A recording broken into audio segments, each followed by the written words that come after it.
Hi, and welcome. You're listening to the X22 Report Spotlight. Today's guest is V, the Guerrilla Economist. I'm sure everyone out there has heard of him, but if you haven't, you're going to hear from him today. He's been on the Hagman and Hagman Report with Steve Quayle. He is the owner of RogueMoney.net. You can also reach him on Twitter at the Rogue Money. He also has a radio show on Friday. You can get all that information from RogueMoney.net. I will also put all the links at the bottom of this video so you can reach him through those links. Welcome to the Spotlight, V. Hey, it's a pleasure to be on, Dave, and I just want to thank you for allowing me to come on and be part of your show. And I really appreciate the work you do. And for all those that are listening, I personally have been following the X22 Report for quite some time right now. I honestly, and I know what the work that Dave does here on this site, and I just want to thank you for letting me be a part of what you're doing, brother. Hey, thank you very much for the compliment, and thanks for being on here, man. I really do appreciate it. A lot of people have been asking for you, and I'm really happy that I got you on here. And just for everyone that's listening, what we're going to do today is we're going to go around the world and try to put all the pieces together of what's going on here. And we're going to start out in Greece. Now, we see Greece is basically bankrupt. I mean, there's no other way to put this. I know they're getting more and more debt, but they're bankrupt. And then we see Italy, Spain, France, and the other Euro countries kind of following in the footsteps of Greece right now. And we see that they've been talking about these bailouts, and of course it's not going to help the people whatsoever. What do you see happening in Greece? I mean, do you think these bailouts are going to help the country, or do you think the country's doomed here? I mean, not at all. These bailouts with Greece is not going to help one iota. It's not going to help them at all. I mean, these people are in probably the most dangerous situation they've ever been in. Me and the team over at Rogue Money, we've been following what's been going on in Greece and writing about it and putting it out there, oftentimes with very pinpoint accuracy in terms of forecasting. What we see what's going on with Tsipras, I mean, that whole flip-flopping where this guy for 6 months straight was talking, as we say in New York, Dave, a lot of smack. Yeah. Talking a lot of smack about how he's going to stand up to the Troika, how he's going to take down the EU junta, and all these things. And he was playing both sides by flying over to Moscow, putting out ideas out there that he's going to have Greece default and then join the BRICS. And all of a sudden, when push comes to shove, the guy Tsipras folds like a cheap suit. And the question, the $250 billion question is why? Why all of a sudden did this guy who was so ardent, so a zealot when it comes to Greek nationalism folds to the EU, the EU bureaucratic monster? So there's a lot of speculation involved, whether Tsipras was blackmailed, this, that, and the other, or whatnot. But one thing that has occurred with Tsipras folding like a cheap suit is this. The EU is going to ramrod a lot of these austerity measures. One of those austerity measures is this. You see, in Greece, as it is in Spain, and my wife's family's from Spain, they have a tremendous amount of foreclosed homes over there. And these foreclosed homes, rather than having these people out in the streets, okay, the government has said in Spain as well as in Greece that, hey, you know what? Why don't you guys stay in your homes? It's better for you to stay in there than rather than being out in the streets. And it's better for you to be there because you know what? You'll have shelter. At least there's a roof over your head. But now, with these latest legislation that's been passed to austerity, they are going to fast track various lawsuits to get these people evicted from their homes. Okay, and that's going to put a tremendous amount of pressure on the people because now they're going to find themselves homeless. Why? Because we're witnessing a land grab on top of everything else. Okay. Then on top of that, it was announced that this January 2016, the turn of the new year, all Greek bank accounts will become, ready. They will be, what's the word I'm looking for? Eligible for bail-in. Okay. Yep. And that's huge. So there is a massive, if there's an anger before within Greece, right now is absolute fury. We can expect the Syriza party to be thrown out, and possibly a very strong nationalistic party coming in, perhaps even the Golden Dawn, could take power. Tsipras is about to lose his parliament. He's about to lose his party. So the situation in Greece is going from bad to worse. These people, they're the people that are dumpster diving. It's so bad, Dave. I don't know if you know this or not, but when when there's new children being born into families, what they're doing in Greece is that there's so many abandoned kids because nobody can afford to feed these kids.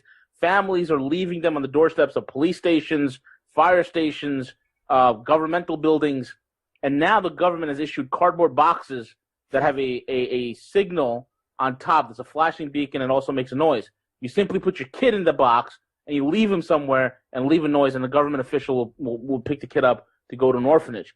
This is how tragic the situation is. Now, the issue that I made about the foreclosures in Greece, you got to also understand these foreclosure issues also exist simply because you have multiple people that are living in that home. You have maybe 2-3 generations that are living in that single house. Now you're kicking these people out of the house. That's 3 generations of people that you're throwing out into the street. This is a big, big mess. On top of that, the massive infrastructure grabs that are going on with bridges, with roads, with utility companies, all these things are happening, and we're seeing the solution for these animals in Brussels that sit in the EU, and that solution is to devour everything. These crazy nut jobs. So it's pretty bad out there, man. Yeah, they go right into these countries. They continually give them debt, and they go in and they just start buying all this stuff up on pennies on the dollar, just taking basically the country. That's really what they want. Exactly. Yeah, and this is going to spread. I mean, already S&P downgraded Europe. I know Europe is continually telling us that they're in a recovery, but it was downgraded, and we know they're not in a recovery. They're really hurting. Unemployment skyrocketing, youth unemployment skyrocketing. It's just awful. I mean, this eventually will spread around the world. I mean, this cannot be contained, can it? I mean, there is some containment policies that are being done. I've seen that. I mean, even though the countries in the BRICS, they are the cleanest shirts in the playground, so to speak. But for instance, David, like yesterday I woke up and there was 23 world markets that are in some sort of collapse or whatnot. And I tweeted out there, I said, you know what, there are 23 major markets that are in collapse. Most of them are in the ASEAN region right now. Some of them are in the emerging economies. And the answer to these nations, the answer for them to weather these coming storms, to come out on the other side viable and winning, is to de-dollarize. Because they'll go through a little bit of pain, but they will not sink. If they can de-dollarize, if they can shore up on hard assets, and we're seeing those moves also happening with China. They are getting very bold with what they're doing. You mentioned China. We see their stock market has dropped quite a bit. Yep. We also see the explosion in Tianjin. I mean, what do you think happened there? Tianjin it's pretty interesting. The verdict is still out. I've talked to some of my intel guys who are who have backgrounds in physics and who served in various clandestine as well as military operations, and these guys have said to me, one of them in particular, my buddy Wayne, my buddy W, he said it best. He said, when you look at the explosion, it doesn't look like something that was an explosive device, just the physics of it from the floor on out. But it looks like something came from above impacting in, which this was before anybody was talking about rods of God and all these other, was it a missile strike, whatever, or nuke. I mean, there's no radiation there. But this is before anybody was talking about that. He mentioned that. And then, and this is before I even seen pictures of this, 5-acre lake that is formed in that area. And I'm saying to myself, my God, this is something definitely happened there. I mean, we know that there was 2 explosions. One was the small minor one, which I believe was the quote unquote chemical explosion. Okay, it was a small minor chemical explosion that did occur, but somehow it was timed and sequenced in such a way that chemical explosion was able to provide cover for the much larger explosion that took place immediately after that, Right. So I believe, and and talking with some of my guys, that there was some sort of a kinetic weapon used, and we know that these kinetic weapons, like you take a tungsten rod, or when these guys are talking about the rods of God, and you're able to launch it from space with pinpoint accuracy, you reach a velocity of 32,000, 32,000 feet per second. You're looking at Mach 30 plus. There's no way to defend against that. There's no traceability, plausible deniability. And I think it's moving so fast. It's cameras will have a hard time. I mean, regular cameras can't even pick it up. So it's something definitely happened in Tianjin. And the craziest thing is that Tianjin attack happened within 24 hours of the Chinese saying, "Hey, we're devaluing our currency," which is their way of saying that we're depegging from the dollar. And they did depeg. And within 24 hours, we see this strike. And then today it was announced, actually late last night, it was announced that the U.S. is getting kicked out of Djibouti, and China is going to be sending, their troops to take over there. And one of the things that have been leaking out in the intel world for some time, there's been a little proxy conflicts all over the world between the U.S. and the Chinese and the Russians. And one of those hotspots was, Djibouti, which is situated on the horn of the western side of Africa, the Horn of Africa over there. And it's a critical, integral part for the Suez Canal, the Middle East, the flow of oil. Very strategic location. And then the Chinese have come in there and they're spending $400 million renovating their ports. They're spending $3.5 billion on rail. I mean, they're just coming in with infrastructure deals that are just too sweet to ignore. And we're seeing the U.S. getting kicked out. We're seeing the Chinese coming in. So there's a lot of things that are happening behind the scenes, Dave. There's no doubt there's some serious power plays that are occurring. The laughable announcement of China saying, "Yeah, we only got 1,650 metric tons of gold," which is ridiculous. I mean, they're 20,000 metric tons plus from everyone that I've talked to. Right. And then right after they announced their gold holdings, they get, I've been saying it for 10 months that China has no desire to be part of the IMF and their trash basket of currencies called the SDR. And so the Chinese get kicked out of the IMF. And for all intents and purposes, the IMF is a unfunded white elephant. It's a proxy agency of a club of debtors. So the Chinese had no desire to be part of that. They knew they were going to get kicked out, so this way they have legal justifications to say to the world, "Hey, you know what? We try to help and fix this whole entire problem. Look, they kicked us out of the IMF."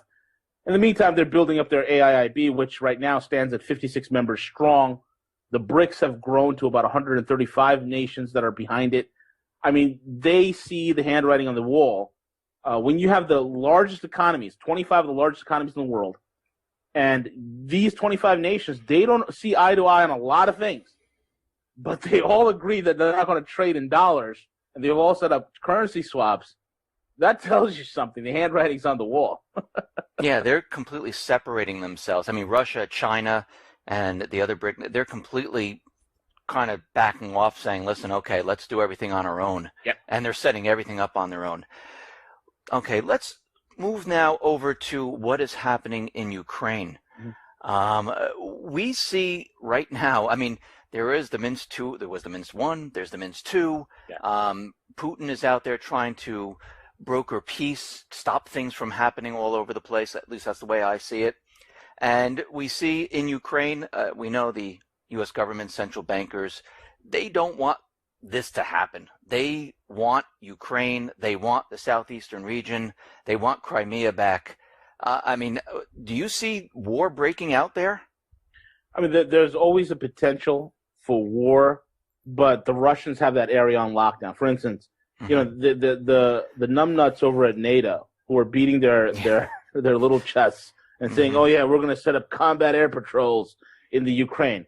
And what did Putin do within a matter of days? He set up S-400 surface-to-air missiles. S-400s are the most advanced missiles in the world. I mean, it is a pretty much 100% kill ratio, and we have no counter to it. I mean, this is a missile that flies at Mach 7 hypersonic speeds. It does 120 G maneuvers. There's no way to counter it. And the S-400 can track stealth aircraft. That's one thing I want to make it clear. So any notion of some American propagandists out there saying, "Oh yeah, we're going to fly our stealth B-2 stealth fighters," okay. So the F-35 would be no match. The F-35 is a flying pig. Yeah. I've been saying it for years. It's horrendous. I mean, a MiG-21 from the 60s will shred an F-35 in a dogfighter. That's a fact. Yeah. So so the Russians put that S-400 batteries and S-300 batteries right there, so that nullifies any sort of combat air patrol that they can set up, and those batteries could take down those aircraft in Ukrainian territory with no problem. So Ukraine is devolving into a failed state. Isn't it pretty interesting? The question is, why does the EU want all the land in Ukraine? Why do they want? It's the same reason why they want all the land in Greece. What's on the shores of Greece? Well, Greece is sitting on a very large natural gas deposit. Ukraine is the same thing, but it's not in the mainland Ukraine. It happens to be in the Crimea. Right in the Black Sea, there's a large natural gas deposit. Putin knows this, okay? So that's what this whole entire squabble is about. It's all about energy. It's all about control of energy.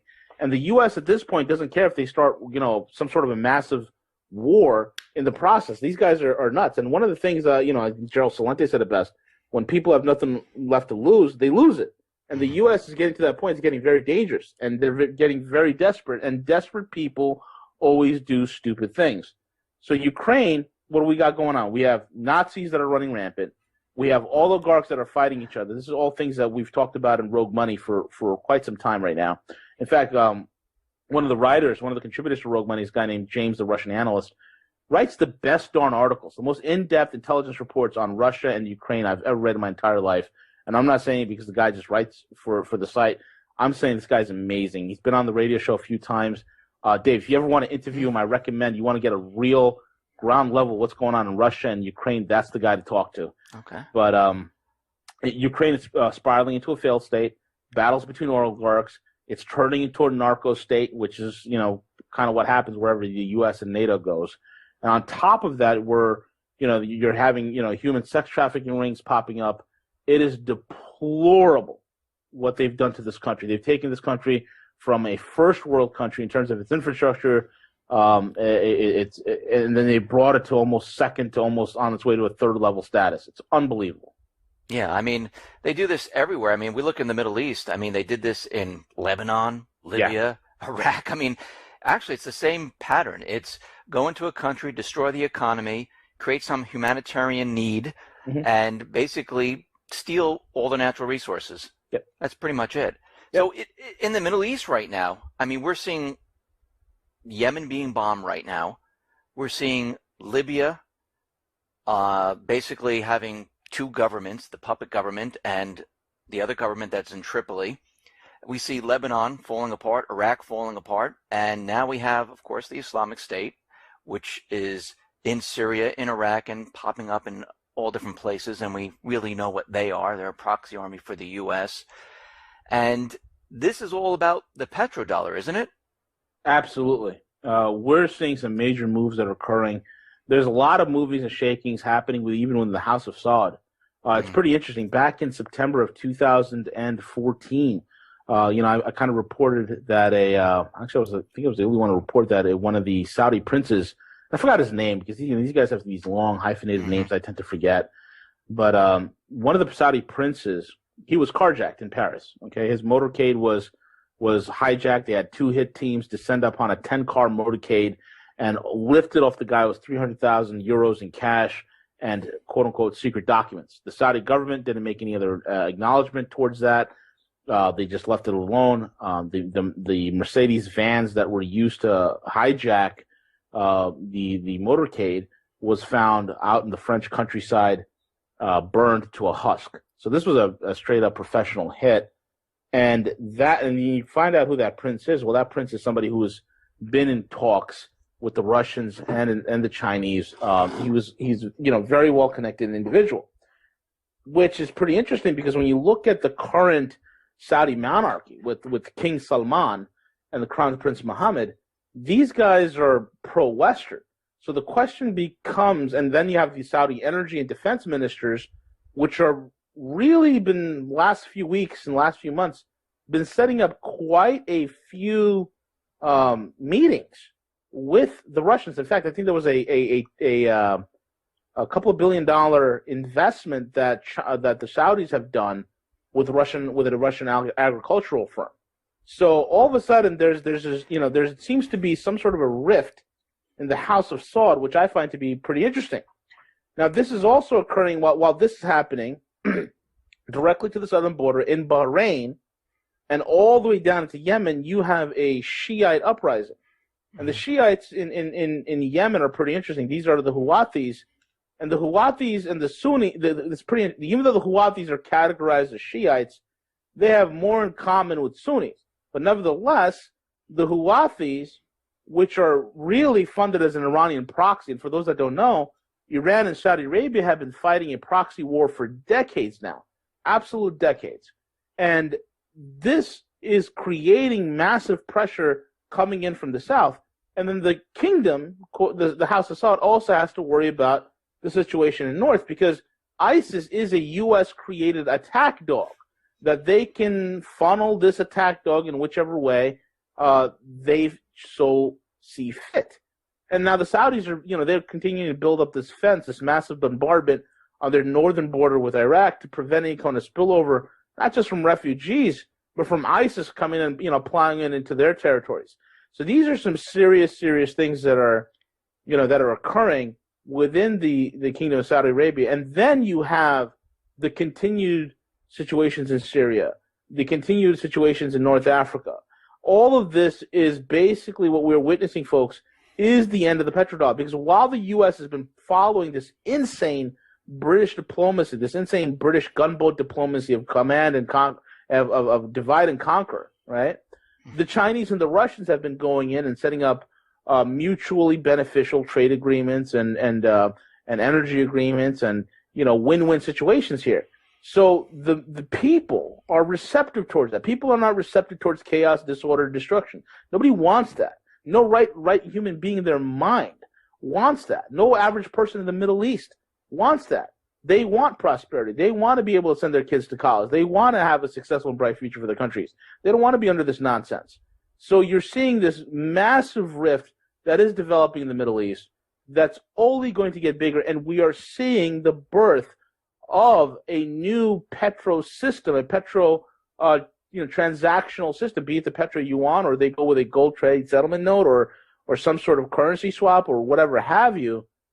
But we are seeing definitely the end of the petrodollar, as well as in conjunction the end of the dollar as world reserve currency. There's no doubt about it. So let me ask you, and I'm sure everyone's thinking this, when the petrodollar dies, what repercussions are we going to see here in the United States? Oh, man. I mean, when the petrodollar goes bust, you can pretty much kiss King Dollar off of its throne. Those repercussions will come hard and fast.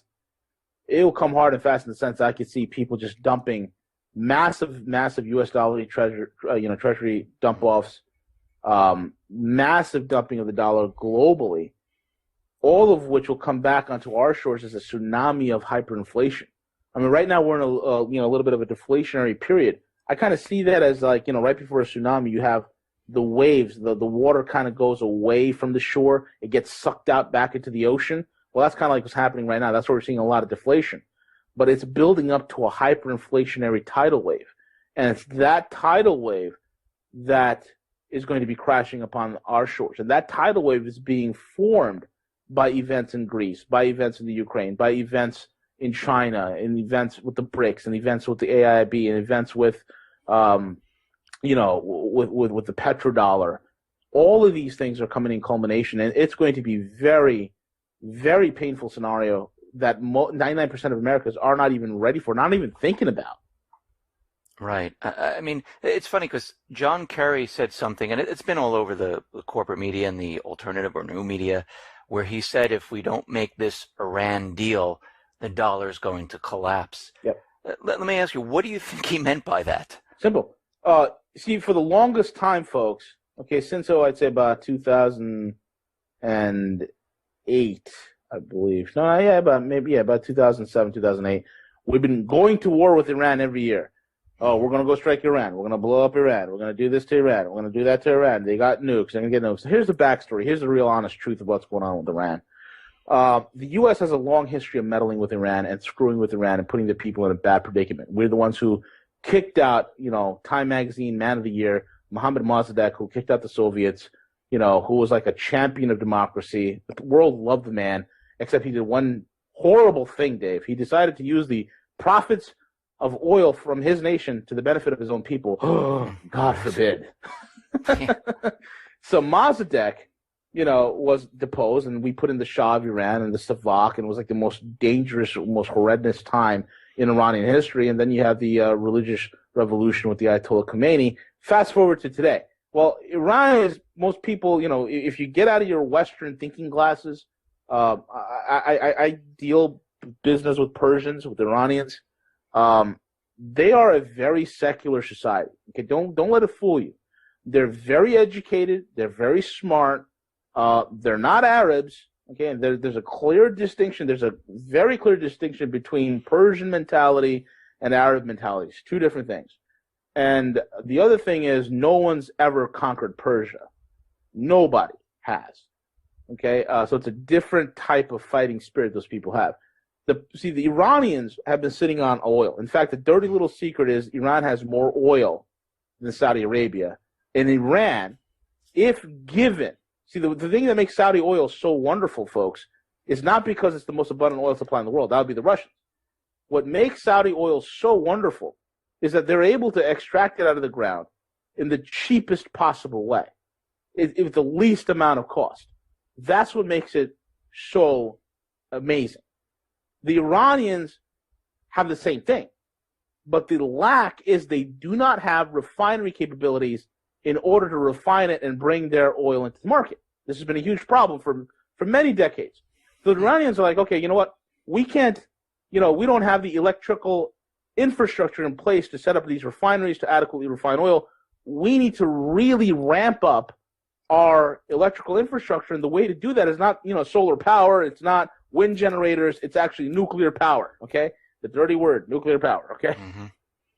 So Iran says, okay, we need to build nuke plants. And all of a sudden, the U.S. realizes that if the Iranians were able to develop their own oil and their own nuclear plants to refine oil, they can bring oil to market, and they don't have to price it in dollars.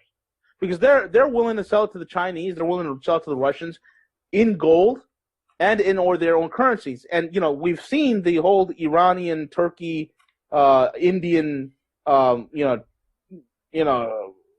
lack of a better word, I don't know, that triangle of that deal they had going on, where the Indians and the Turks bought Iranian oil and paid for it in gold, and Turkey played as the intermediary for that whole entire transaction.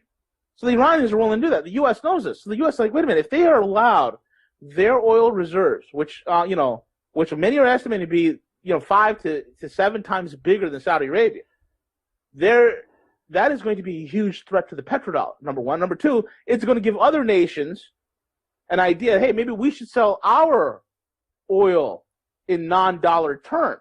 Maybe Venezuela would say, hey, you know what, maybe we should do that. Maybe Nigeria would say, hey, maybe we should do that. And it will spread throughout the entire OPEC. Because, OPEC is the way it is because Saudi Arabia is the biggest player on the block. But here's the Iranians, they're bigger than the Saudis. They happen to be in the same neighborhood. And they're selling it in non-dollar terms. Oh, that's a no-no. So the Iranians said, hey, we need nuclear power. The U.S. is like, no. And the Iranians are like, all right, fine. You know what? This is what we'll do. We'll take our oil. We'll give it to you guys. You guys refine it for us and give it back to us, and we'll pay you. And the U.S. is like, no. And then the Iranians is like, wait a minute, but what do you want us to do with the oil? And for lack of a better word, the U.S. said, eat it and die. Basically, eat your oil and die. Because the Iranians like, we have all these resources, but you're preventing us from developing. And all of a sudden, that's when you have the whole, what's that former? Ahmadinejad said he's going to wipe Israel off the face of the... Folks, let me tell you something about Iran. And there's a clear distinction, and I need people to understand this, between Israel, Zionism, and Judaism. These are three very distinct things, okay? Judaism is not Zionism, and Zionism is not Judaism. There are over 50,000 Jews that live in Tehran, Iran, and they've been there for thousands of years, okay? There are lots of Jews that live in Iran that don't leave. In fact, I know a lot of Jews here from Brooklyn that would actually fly to Iran to have conferences with their Jewish brothers and sisters in Iran. They're treated wonderfully. They have a great time. They have no problems with the Muslims there, and the Muslims have no problem with them, the Shiites, okay? And they fly back. So where's this, they're going to blow Israel off the face of the planet? And I mean, come on. Hmm. The beef that Iran has is with the government of Israel, is with Zionism. They have no problem with Judaism as a religion or as a belief because you have Jews that live there. Okay, but then you have, they want the end times, the 90 months. These are people with very, very poor understanding of how the Middle East actually works. So that's what's going on in Iran. So when Kerry literally said, if we don't strike this deal, because now the Russians and the BRICS and the rest of the world are helping to develop Iranian oil. The Russians have, they're about to do the deal with Iran that they did with Turkey, that they're going to develop all Turkey's nuclear power plants. And you got to understand something about Russia and Iran. And I was probably the only one in the world that made this connection here. If you guys remember back in December, you have Christophe de Margerie, and this is a guy that I wrote about extensively. He was the former CEO of Total Petroleum. Okay, Christophe de Margerie was one of the guys who were so vocal and said, "Why is the oil even priced in dollars? Let's get away from this. Let's get rid of the petrodollar." And within a month of him saying that, his plane explodes. Okay, on a runway in Moscow, in one of the busiest airports in Europe. Those things don't happen. His plane hits a snowplow. I mean, it would have been more believable if they drowned the man in an inch of water. Okay, so Christophe de Margerie dies. So the question is, why was he whacked? Number one, and within the same time frame, within the same matter of months prior, we had BNP Paribas, one of the largest banks in France. They get fined $9 billion, which is the biggest fine in banking at that time. Okay, I think it still is the biggest fine ever. $9 billion. This is a bank that on a yearly makes about a $7.3 billion profit. Why would they be fined $9 billion, number one? And number two, be banned from using dollars for a specified amount of time? Well, let's look at it real quick. Total Petroleum, okay, was involved in the South Pars development deal, which was Total Petroleum was working with the Iranians in order to develop Iranian oil, helping to refine it, helping to build refining technologies and a lot of engineering going into it to enable the Iranians to extract the oil at even a cheaper rate than, or as cheap, or if not cheaper than the Saudis. That's what's going on here. So that technology that they were developed back in 2006 has come to fruition right now in 2015. The Russians were involved in it too. The U.S. hears about South Pars, and in 2000, in the end of 2006, they shut the whole project down. Okay, they said, okay, no more. And then, Total said, okay, fine, we're not going to. But since then, BNP Paribas and Total, using various, contractors and even the Russians, were continuing to build Iranian refining technology. And then all of a sudden, the U.S. hears it again, and now, boom, they hit, BNP with a major fine. And then Christophe de Margerie and Total Petroleum, which is one of the biggest supporters or sponsors of the International Oil Conference that takes place in Moscow every year. Christophe de Margerie was very vocal in the European Union about getting the heck away from the petrodollar. He winds up dead. And he winds up dead right after his meetings with Putin, Medvedev, and the guy who was in charge of one of the largest private natural gas companies outside of Gazprom. So this is not a coincidence. And all of this centers around Iran. Why? Because Iran is on the cusp of bringing its oil to market. It's going to drop the oil price even more. And unless, the U.S. makes nice with the Iranians at this point, they're going to absolutely lose everything. So the U.S.'s hope on this deal, hey, we'll let you have nuclear capacity, but price your oils in dollars. And the Iranians are like, okay, sure, buddy. Throwing up the okay sign. Yeah, okay, sure, buddy. We'll price it in dollars. Yeah, no problem. So this is the idiocy. This is like amateur hour at the White House. This is amateur hour at the State Department. The Iranians will have that the nuclear capacity. They will have the refining capacity, but they will not price their oils in dollars. The entire Middle East knows this. They all know it. The Saudis know it. And that's what this whole entire reverberations have been going forward that have been happening. In fact, back in April of 2014 and through May, the Saudis and the Iranian intelligence agencies have been meeting in secret in Algeria, and not only them, but they've also called their proxy organizations. So the Saudis called up Al-Nursa, the Iranians called up Hezbollah, and all of them got together and they said, you know what, we need to come to a couple of agreements. This is happening.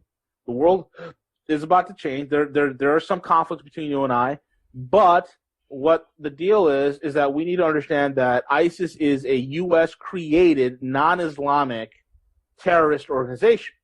And within a matter of weeks of them saying that, you have the Arab League conference, where many of the leaders in the Arab League conference have come forward and said ISIS is not an Islamic movement and they are a bunch of terrorists. So there's so many things happening right now, David, within the Middle East.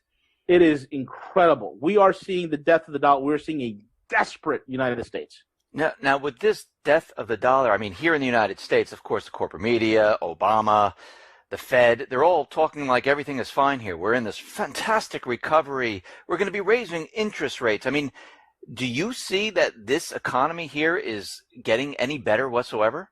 No, it's a disgusting, deplorable joke. Anybody could take apart the economy in you know, very, very quickly and very easily. You know, the first one is you look at margin debt. You know, margin debt is, you know, it's all approaching 700% at this point. You know, you're looking at at how many people are actually involved in the market. I've been saying for years, how the heck? I mean, this when the market was at 15, 16, 17,000 points. And I was saying to myself, how is the market getting this high on such low volume? There's no volume. Okay, volume is down, money velocity is down, margin debt's through the roof. The PE ratios are, all of that is off. There's no reason for the market to be this high. Then you have, check this out, 93.7, actually right now it's 93.8 million people permanently unemployed, 10.6 million receiving unemployment benefits. That's not including this is separate from the 93.7. Okay, it's separate. 10.6 million on receiving unemployment benefits. Almost 50 million at this point on food stamps, 101 million on some sort of governmental welfare, and that there's some overlap in those numbers. But when you add it all up, you're looking at an unemployment rate that's probably right now from every major firm that tracks. And I've talked to my buddy Michael Rosecliffe with Looking Glass and his software and ran the statistics on it. We're looking at a little over 30% unemployment. We're looking at over 50% of the country is effectively non-productive. It's that bad, but yet, that was 18,000 points on what? Stock buybacks, high-frequency trading, rigging the market, you know, margin debt, margin loans, and the federal and Fed stimulation or manipulation at this point. So that's it. We're running a fraudulent, cheap veneer of a market, and we're calling it an economy. It's a joke, man. It's horrible.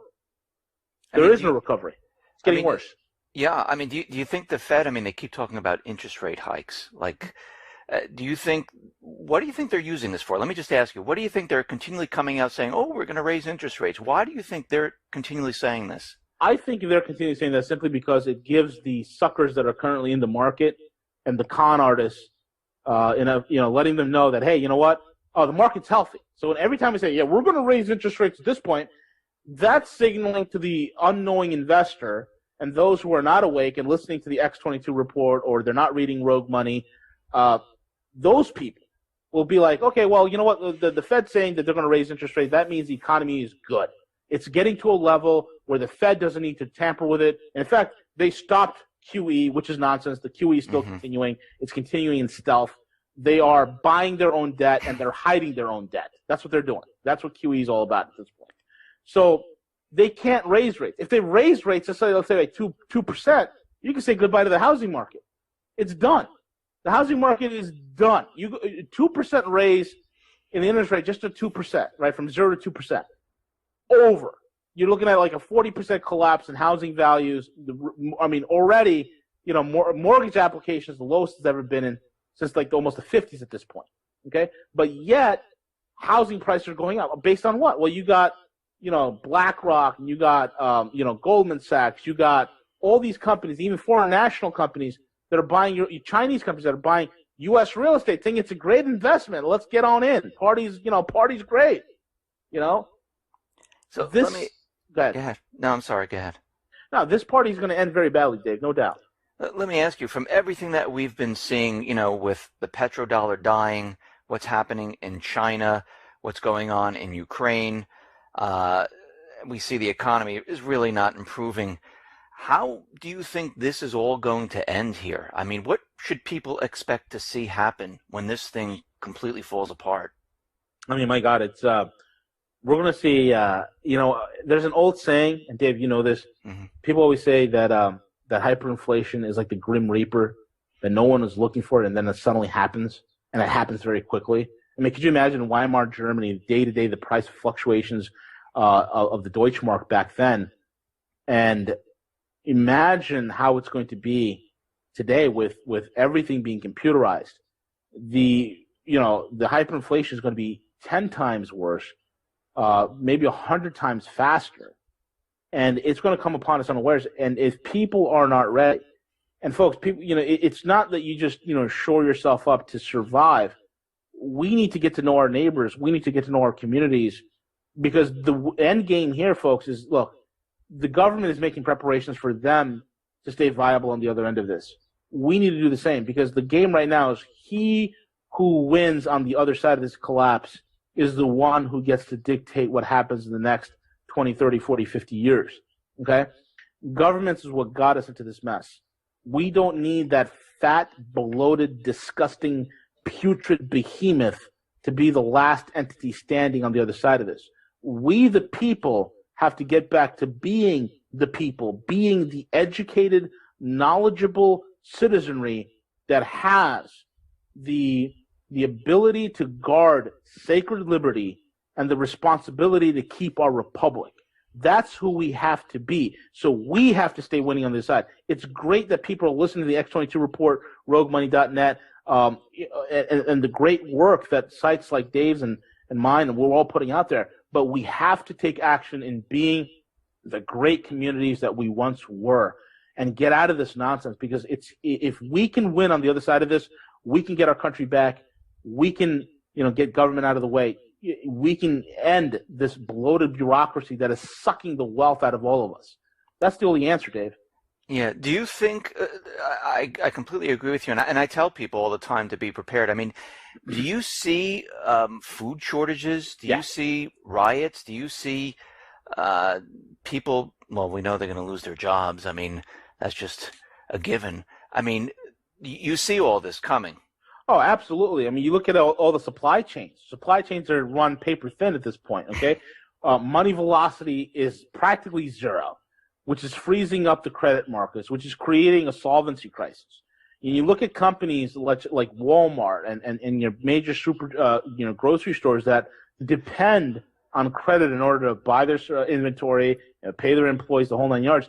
That's affecting them big time. In fact, let me give you an example.